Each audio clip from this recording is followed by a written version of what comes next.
सुमरो साहब।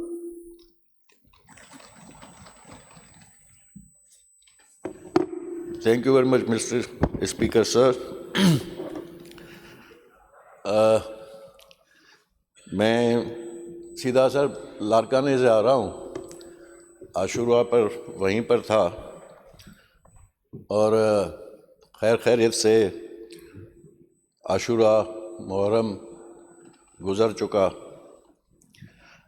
और पूरे पाकिस्तान, पूरा सिंध, बल्कि दुनिया में जहाँ जहाँ मोमिनीन रहते हैं उन्होंने हक़ और बातिल के दरमियान जो ये मार्का था और जो कुर्बानियाँ थीं आले रसूल की, उनको खराज तहसीन पेश किया और मातमी जुलूस निकाले। जनाब स्पीकर, इसके साथ साथ मैं यहाँ बैठे हुए तमाम पीपल्स पार्टी के अरकान को मुबारकबाद देता हूँ कि चंद दिनों के बाद गिलगित बल्तिस्तान में एक जी आला वज़ीर आला ओथ लेने जा रहा है। जनाब स्पीकर, दूसरी मुबारकबाद मैं सीएम साहब को दूंगा जिन्होंने 13वां बजट पेश करके इस असेंबली में एक रिकॉर्ड भी कायम किया है और एक इन हालात में जो मुल्क की हालात हैं और जो ग्रांट सूबों ने वफाक को दिए, उसके बाद एक मुतवाज़न बजट पेश किया। मैं उन तमाम इदारों को भी, सिंध हुकूमत की डिपार्टमेंट्स को भी मुबारकबाद देता हूँ, उन्हें खराज तहसीन पेश करता हूँ जिन्होंने इस बजट में जो है वो दिन रात काम किया। फाइनेंस डिपार्टमेंट हो, सीएम साहब का अपना अमला हो, यहाँ आपकी असेंबली के लोग हों, उन सब ने बड़ी मेहनत से ये बजट तैयार करके हमारे सामने पेश की। उसके बाद मैं शुक्रिया भी अदा करूँगा सीएम साहब का कि पिछले साल बजट सेशन में जो मैंने गुजारिशात पेश की थी वो इस साल जो है उन पे काम भी शुरू हो चुका है। ख़ास तौर पे एक नया बेहतरीन हॉस्पिटल लारकाने के लिए, उस पे मैं डॉक्टर अज़रा पेचू साहबा का, सीएम का और तमाम उन लोगों का जो इन पे काम कर रहे हैं उनका शुक्रिया अदा करता हूँ।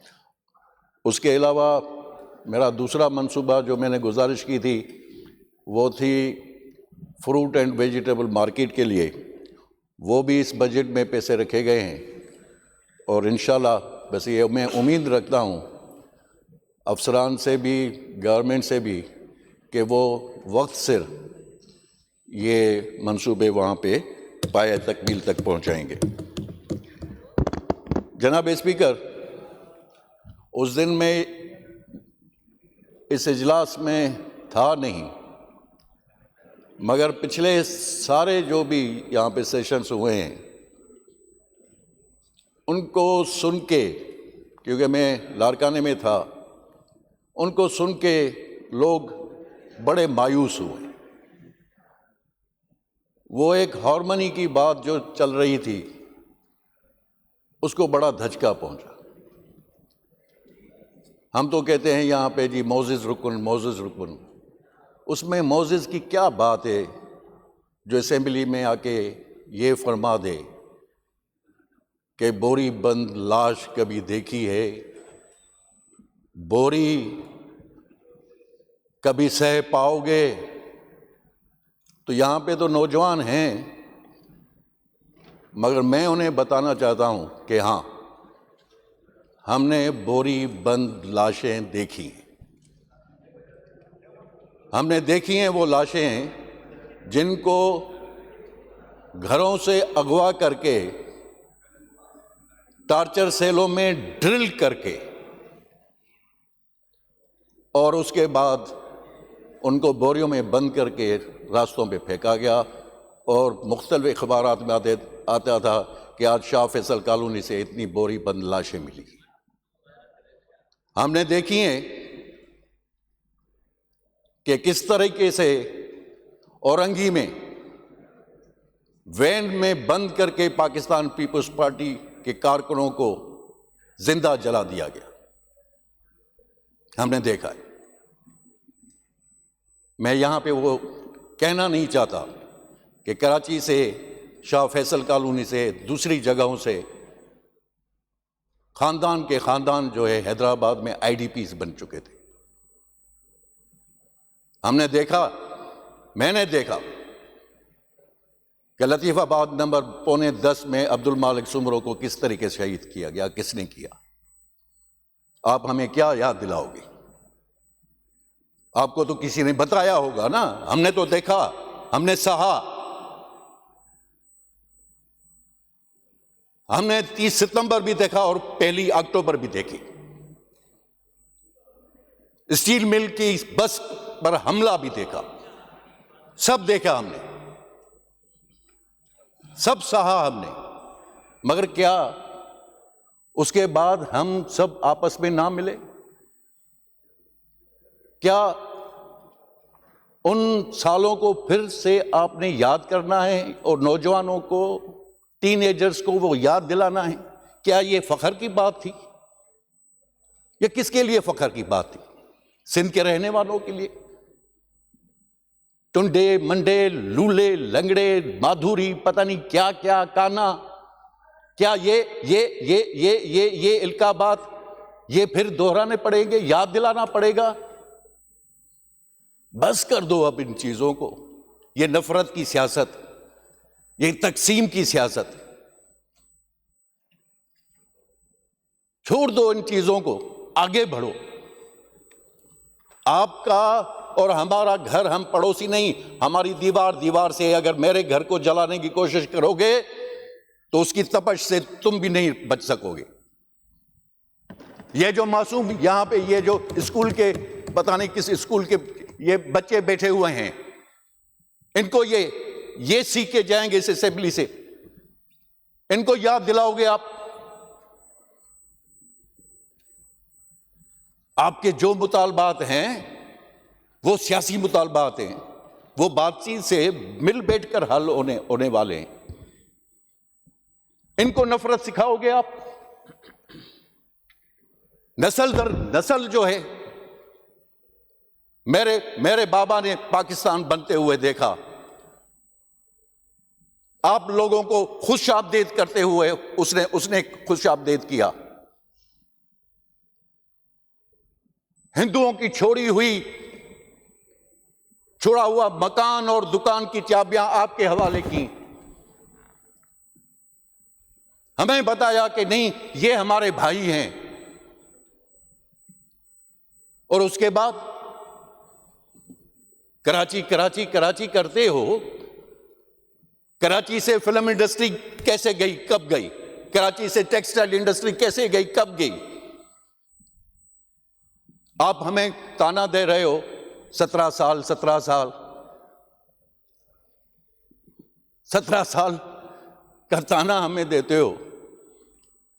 17 साल से पहले हमारे साथ हुआ क्या था? ये फूल हमने खैरात में नहीं पाए, खूने जिगर दिया है तो बाहर आई है।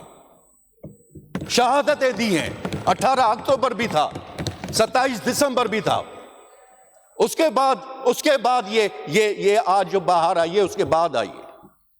खूने जिगर दिया है हमने। मत करो इस तरीके से। इन बच्चों में नफरत अंगेज ख्यालात मत घुसेड़ो। हमने सब देखा है, सहा है। आज के नौजवान ने नहीं देखा ना, उनको बताओ। यह फख्र की बात नहीं है, न तुम्हारे लिए न हमारे लिए। जनाब स्पीकर, मैं सिर्फ एक सवाल करना चाहता हूं। ये कब इक़्तिदार में नहीं रहे? जब पाकिस्तान पीपुल्स पार्टी की अक्सरियत को खत्म करने के बाद सबसे बड़ी पार्टी MQM थी। 88 में हमारे साथ थे। जाम सादिक अकेला था, एक सीट थी उसकी, 50 सीटें थी। क्यों नहीं वजीर आला बनाया अपना? क्यों नहीं सूबा बनाया अपना? क्यों नहीं कराची को अलग किया? तुम्हारी तो अक्सरियत थी, दहशत थी, पूरा स्ट्रीट पावर था आपके पास। आप कहते कि जी अक्सरियती पार्टी हम बनाएंगे जो है वजीर आला अपना, बनाते। जाम सादिक को क्यों बनाया? मुजफ्फर शाह को क्यों बनाया? लियाकत जतोई को क्यों बनाया? सब एक एक सीट वाले थे, आपने बनाया उनको सिर्फ पीपुल्स पार्टी की दुश्मनी में। मुशर्रफ का पूरा जमाना आप इक्तदार में रहे। महर साहब को किसने बनाया? एक सीट वाले को किसने बनाया? अरबाब रहीम को किसने बनाया? आपने बनाया। मुराद अली शाह को आपने नहीं बनाया, पाकिस्तान पीपुल्स पार्टी ने बनाया। फिर कहते हो कि जी हमारा वजीर आला नहीं बन सकता, हमारा सूबा अलग कर दो, हमें अलग से सूबा दो। ये बंबई बेकरी का केक है कि तुम्हें जो है हम टुकड़ा करके फेंक कर देंगे? मतलब बल्दियाती इंतखाबात चेयरमैन साहब ने नेशनल असेंबली में बैठ के इनके एमएनएस को कहा था,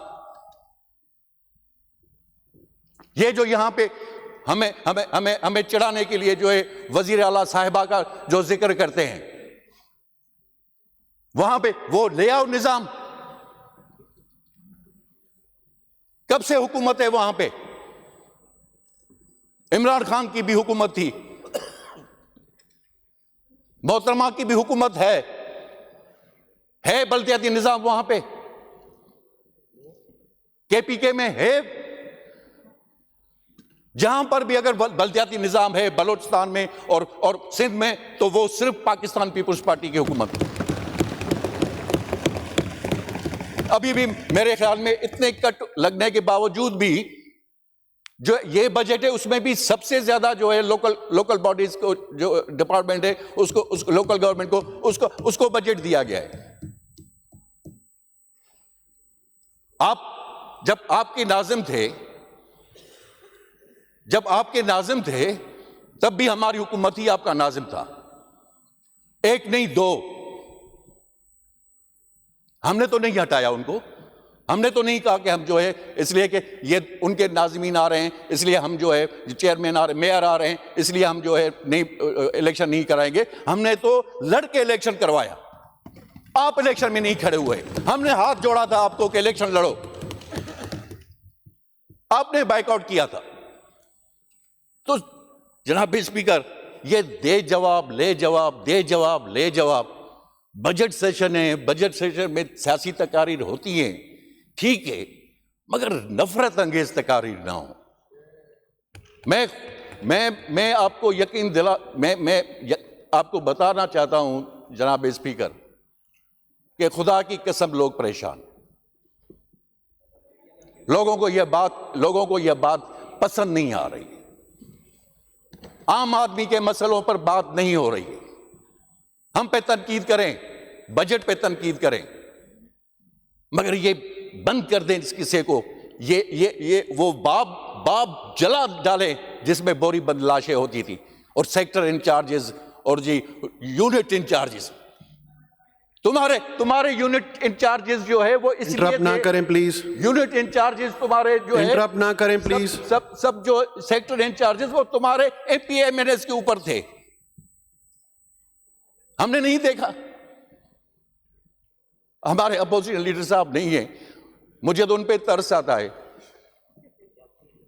हमारे अपोजिशन लीडर पर खुदा की कसम मुझे तरस आता है। वो एक मंझे हुए सियासी कारकुन है, मगर मुंझे हुए भी है।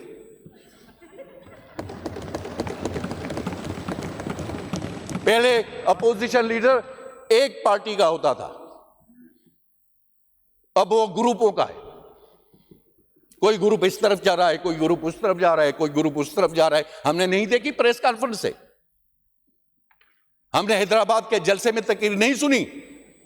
यहां बैठे हुए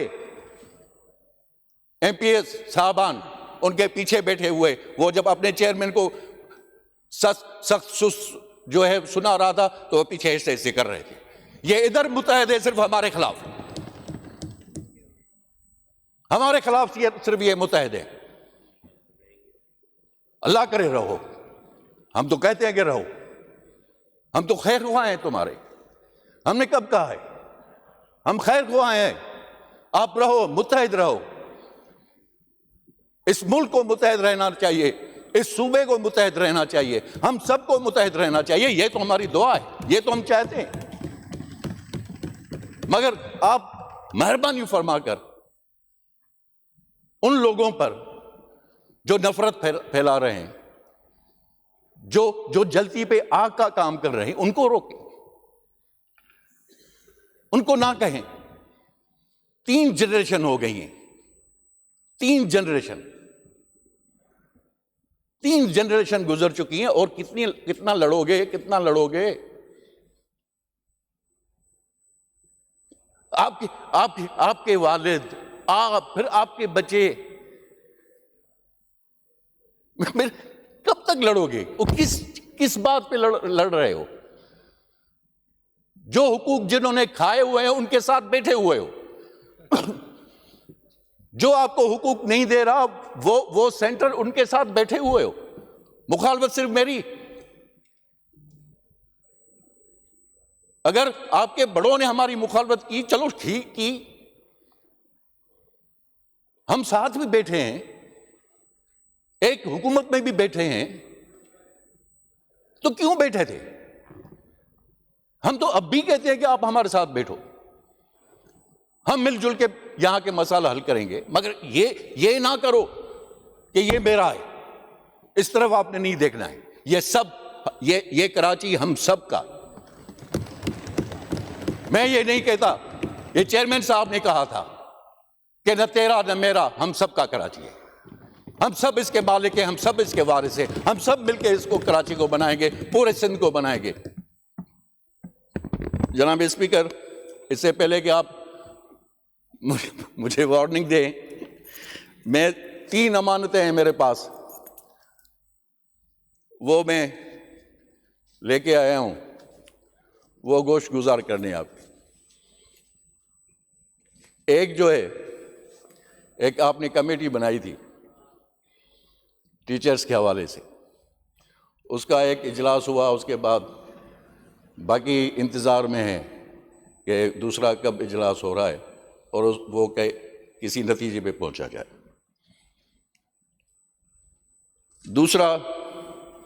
दूसरी जो है अमानत थी मेरे पास, वो है जो कि मैं आपके तवज्जो से होम मिनिस्टर साहब के, और मेरे ख्याल में आईजी साहब भी यहाँ पे बैठे हुए हैं, उनके गोश गुजार करता हूँ, जो कांस्टेबल्स जो वेटिंग लिस्ट पे हैं।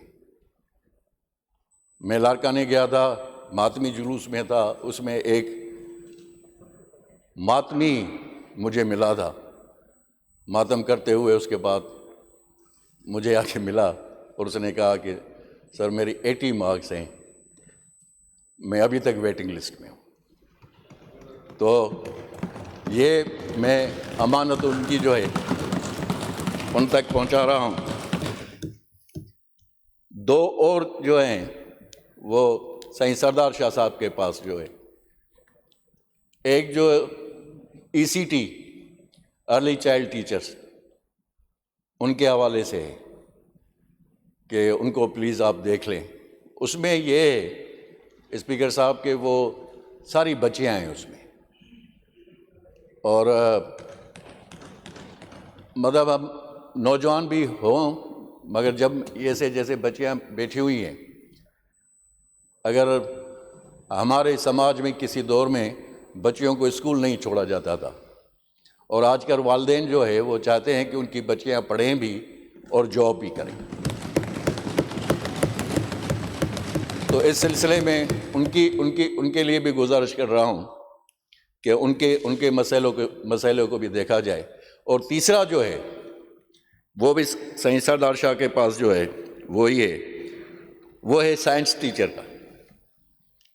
साइंस टीचर का सरदार साहब बिल्कुल उन्होंने 55% जो है वो पासिंग मार्क्स रखी थी, मगर उनका ये कहना है कि अगर आप पीएसटी और जेएसटी 40 पे ले रहे हो तो हम साइंस टीचर्स ने क्या कसूर किया हुआ है कि हमें 55 पर जो होना है तो 40 ही चाहिए उसका। मतलब उन्होंने जो कहा है, मैंने कहा ये अमानतें हैं जो अमानतें मैं आप तक पहुंचाना चाहता हूं।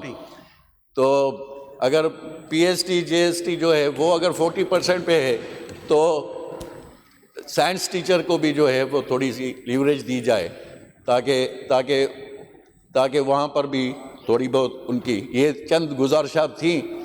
और जनाब स्पीकर, में आखिर में फिर अपने अपोजिशन के दोस्तों से ये इल्तिजा करता हूँ कि यार अब बस कर दो। ये जो हमारी आपकी जो है मिलना जुलना होना चाहिए, गले मिलना चाहिए। जब ये सी बातें होती है तो फिर दिल भी नहीं कहता कि एक दूसरे से हाथ मिलाएं, ये ना होना चाहिए। और अगर मिलाएं तो मुनाफिकी से मिलाएं, ये भी अच्छी कोई बात नहीं है। दिल से मिलाना चाहिए। और मैं इल्तिजा करता हूं कि अब ये दे जवाब ले जवाब इसको बंद होना चाहिए। शुक्रिया चेयरमैन।